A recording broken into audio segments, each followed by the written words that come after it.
नमस्कार साथियों, स्वागत है आप सभी का आपके अपने YouTube चैनल श्याम जी के जीएस पॉइंट यूट्यूब चैनल पर। साथियों, आज की इस वीडियो में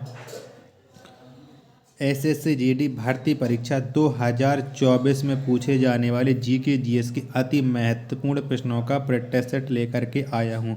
और आज का हमारा टॉपिक है आधुनिक भारत, यानी मॉडर्न हिस्ट्री से जो भी प्रश्न एसएससी जीडी में अब तक पूछे गए सारे प्रश्न मैं आपको इस वीडियो में कराने वाला हूँ। वीडियो पसंद आए तो वीडियो को लाइक कर देना। चैनल को आपने अभी तक सब्सक्राइब नहीं किया होगा तो प्लीज़ चैनल को आप ज़रूर सब्सक्राइब कर लीजिएगा और इस प्रैक्टिस सेट को आप अपने सभी दोस्तों के पास ज़रूर शेयर कीजिएगा, जिससे वो भी लोग इस प्रैक्टिस सेट को लगाएं और उन लोगों को भी अपनी तैयारी का पता लग पाए कि उनकी तैयारी कैसी चल रही है। तो चलिए शुरू करते हैं आज का अपना जीके जीएस के 40 अति महत्वपूर्ण प्रश्नों का प्रैक्टिस सेट, मॉडर्न हिस्ट्री से बनने वाले प्रश्न। चलिएगा, पहला प्रश्न है आपके सामने कि भारतीय सिविल सेवा के जन्मदाता कौन हैं। तो कौन है भारतीय सिविल सेवा के जन्मदाता? तो लॉर्ड कॉर्नवालिस। कौन? लॉर्ड कॉर्नवालिस हैं भारतीय सिविल सेवा के जन्मदाता। एक का आंसर ऑप्शन संख्या सी इस प्रश्न का राइट आंसर हो जाएगा। अगला प्रश्न है आपके सामने कि बक्सर के युद्ध में अंग्रेज के सेनापति कौन था, यानी अंग्रेजों का सेनापति कौन था बक्सर के युद्ध में? तो लॉर्ड हेक्टर मुनरो। कौन? लॉर्ड हेक्टर मुनरो ये बक्सर के युद्ध में अंग्रेजों का सेनापति था। 2 का आंसर ऑप्शन संख्या ए हो जाएगा। प्रश्न संख्या 3 है आपके सामने कि इलाहाबाद की प्रथम संधि कब की गई? तो कब की गई थी इलाहाबाद की प्रथम संधि? तो 12 अगस्त 1765 में। कब? 12 अगस्त 1765 में इलाहाबाद की प्रथम संधि हुई थी। 3 का आंसर ऑप्शन संख्या ए हो जाएगा। प्रश्न संख्या 4 है आपके सामने कि भारत में पुर्तगाली राज्य का संस्थापक कौन था? तो कौन था? तो भारत में पुर्तगाली राज्य का जो संस्थापक था वो फ्रांसिस्को डी अल्मीडा था। कौन? फ्रांसिस्को डी अल्मीडा, यानी 4 का आंसर ऑप्शन संख्या बी हो जाएगा। प्रश्न संख्या 5 है आपके सामने कि सिख धर्म में संगत एवं पंगत का प्रचलन किसने शुरू किया था? तो किसने किया था? तो सिख धर्म में संगत एवं पंगत का प्रचलन गुरु नानक देव ने किया था। किसने? गुरु नानक देव ने। 5 का आंसर ऑप्शन संख्या सी हो जाएगा। प्रश्न 6 आपके सामने कि डच लोग कहाँ के निवासी थे? तो कहाँ के थे डच लोग निवासी? तो जो डच लोग हैं ये थे नीदरलैंड के निवासी। कहाँ के? नीदरलैंड के निवासी। 6 का आंसर ऑप्शन संख्या ए हो जाएगा। प्रश्न संख्या 7 है आपके सामने कि श्री अकाल तख्त साहिबा की स्थापना कब किया गया? कब किया था? तो कब हुई थी श्री अकाल तख्त साहिब की स्थापना? तो ये स्थापना गुरु हरगोबिंद साहब जी ने की थी। 7 का आंसर ऑप्शन संख्या ए हो जाएगा।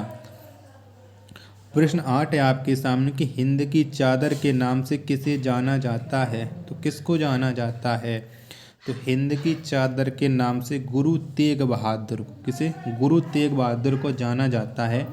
8 का आंसर ऑप्शन संख्या सी हो जाएगा। प्रश्न संख्या 9 है आपके सामने कि ब्लू वाटर पॉलिसी को किसने लागू किया था? तो किसने लागू किया था? तो ब्लू वाटर जो पॉलिसी है इसे लागू किया था फ्रांसिस्को डी अल्मीडा ने। प्रश्न संख्या 9 का राइट आंसर ऑप्शन संख्या बी हो जाएगा।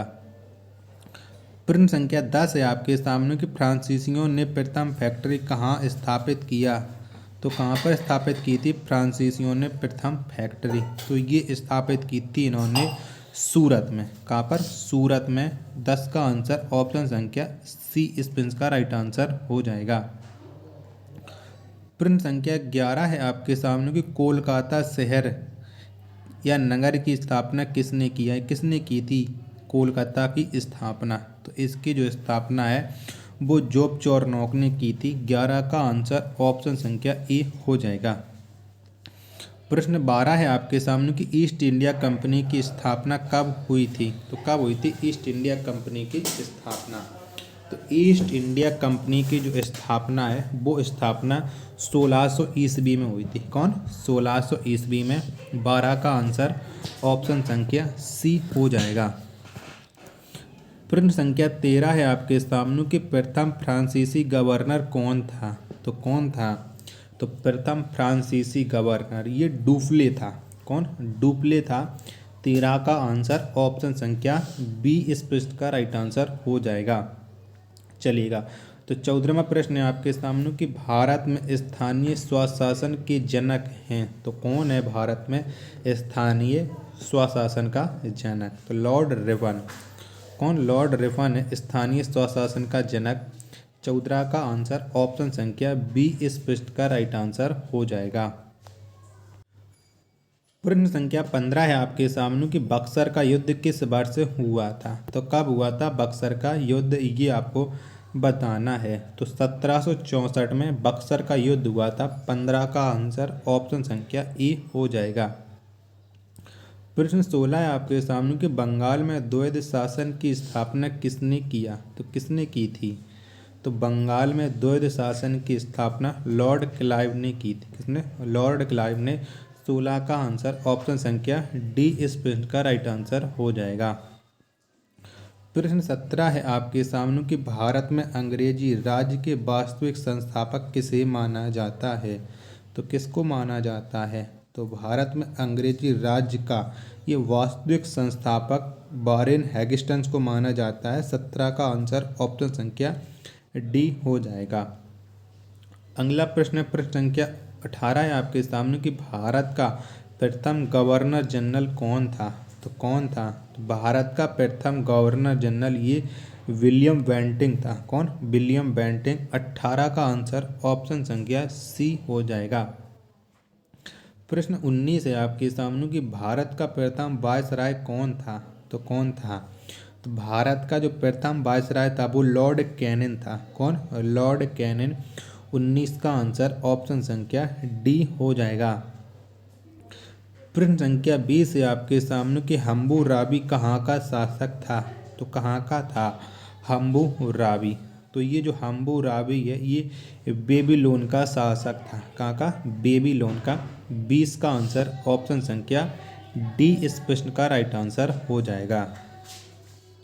चलिएगा, प्रश्न संख्या 21 है आपके सामने कि वांडीवास का युद्ध कब हुआ था। तो कब हुआ था वांडीवास का युद्ध? तो 1760 में वांडीवास का युद्ध हुआ था। 21 का आंसर ऑप्शन संख्या बी हो जाएगा। प्रश्न संख्या 22 है आपके सामने कि बेदरा का युद्ध कब हुआ था। तो कब हुआ था बेदरा का युद्ध? तो बेदरा का जो युद्ध ये 1759 में हुआ था। कब?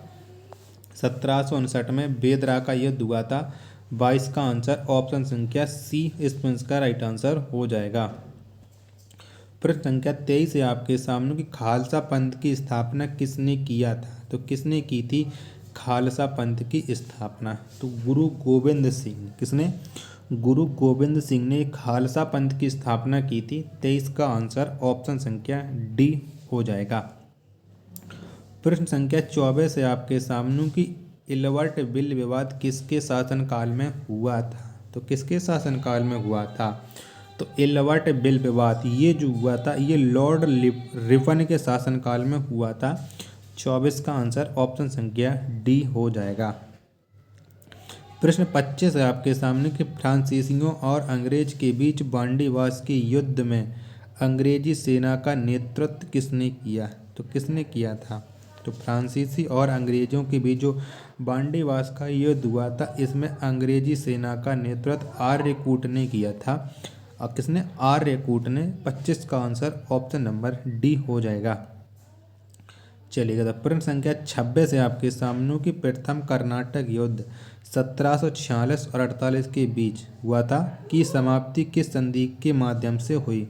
तो कौन सी संधि के माध्यम से प्रथम कर्नाटक युद्ध समाप्त हुआ? तो प्रथम कर्नाटक युद्ध ये एक्स-ला-साफेल संधि के माध्यम से समाप्त हुआ। 26 का आंसर ऑप्शन नंबर ए हो जाएगा। प्रश्न 27 है आपके सामने कि प्लासी के युद्ध में अंग्रेजी सेना का नेतृत्व किसने किया था। तो किसने किया था अंग्रेजी सेना का नेतृत्व प्लासी के युद्ध में? तो इस युद्ध में अंग्रेजी सेना का नेतृत्व और रॉबर्ट क्लाइव ने किया था। 27 का आंसर ऑप्शन संख्या सी इस प्रश्न का राइट आंसर हो जाएगा। प्रश्न 28 है आपके सामने कि भारत में स्थायी बंदोबस्त किसने लागू किया, तो किसने किया था। तो भारत में स्थायी बंदोबस्त है ये कॉर्नवालिस ने लागू किया। किसने, कॉर्नवालिस में। 28 का आंसर ऑप्शन नंबर ई हो जाएगा।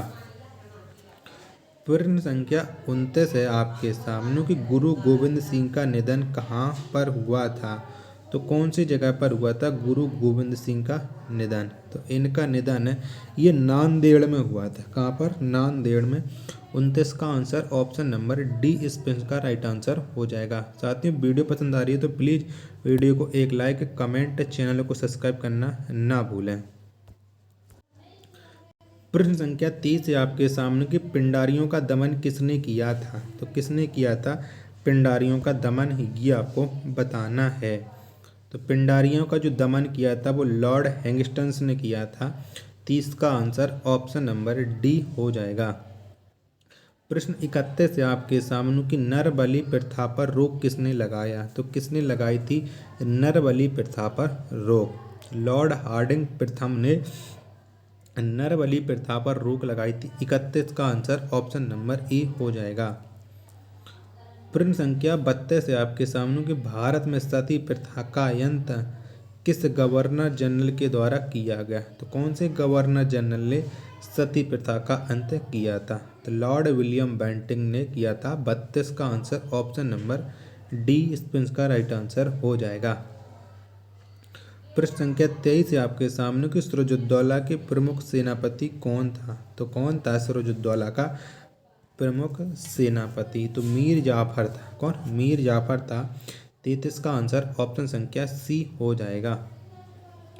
प्रश्न 34 है आपके सामने कि श्रीरंगपट्टनम में स्वतंत्रता का वृक्ष किसने लगवाया, तो किसने लगवाया था श्रीरंगपट्टनम में स्वतंत्रता का वृक्ष, तो ये वृक्ष लगवाया था टीपू सुल्तान ने।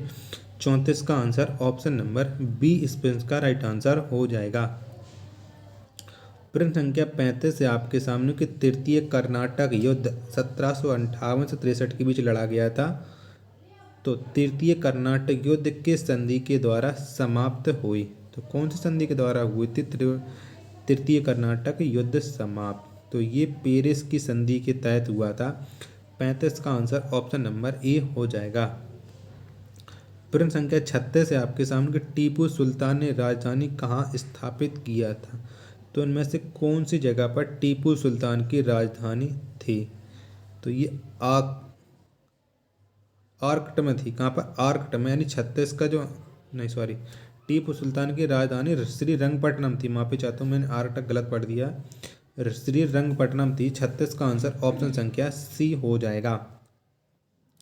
प्रश्न संख्या 37 है आपके सामने कि स्वर्ण मंदिर की नींव किसने रखा था, तो किसने रखी थी, तो स्वर्ण मंदिर की जो नींव है ये साई मियाँ मीर ने रखी थी। कितने, साई मियाँ मीर ने। 37 का आंसर ऑप्शन नंबर डी हो जाएगा। प्रश्न 38 है आपके सामने कि सिख धर्म के अनुसार गुरु कौन थे, तो कौन थे, तो सिख धर्म के अनुसार अंतिम गुरु ये गुरु गोविंद सिंह थे। कौन, गुरु गोविंद सिंह। 38 का आंसर ऑप्शन नंबर डी हो जाएगा। प्रश्न संख्या 39 है आपके सामने कि टीपू सुल्तान की मृत्यु कब हुई, तो कब हुई थी टीपू सुल्तान की मृत्यु। 1799 में टीपू सुल्तान की मृत्यु हो गई थी। 39 का आंसर ऑप्शन संख्या सी हो जाएगा। लास्ट प्रश्न है आज के इस टेस्ट सेट का आपके सामने साथियों कि गुरु गोविंद सिंह का जन्म कब हुआ, तो कब हुआ था गुरु गोविंद सिंह का जन्म, तो 1666 ईस्वी में हुआ था गुरु गोविंद सिंह का जन्म। 40 का आंसर ऑप्शन संख्या ए हो जाएगा। और लास्ट प्रश्न है और इस प्रश्न का आंसर आपको कमेंट बॉक्स में बताना कि प्रश्न संख्या 41 का आंसर क्या हो जाएगा। तो प्रश्न के फूट डालो राज करो नीति करो किसने शुरू की, बताइएगा इस प्रश्न का राइट आंसर क्या हो जाएगा। मिलते हैं अपन नेक्स्ट वीडियो से नेक्स्ट प्रैक्टिस सेट में, तब तक के लिए धन्यवाद। जय हिंद।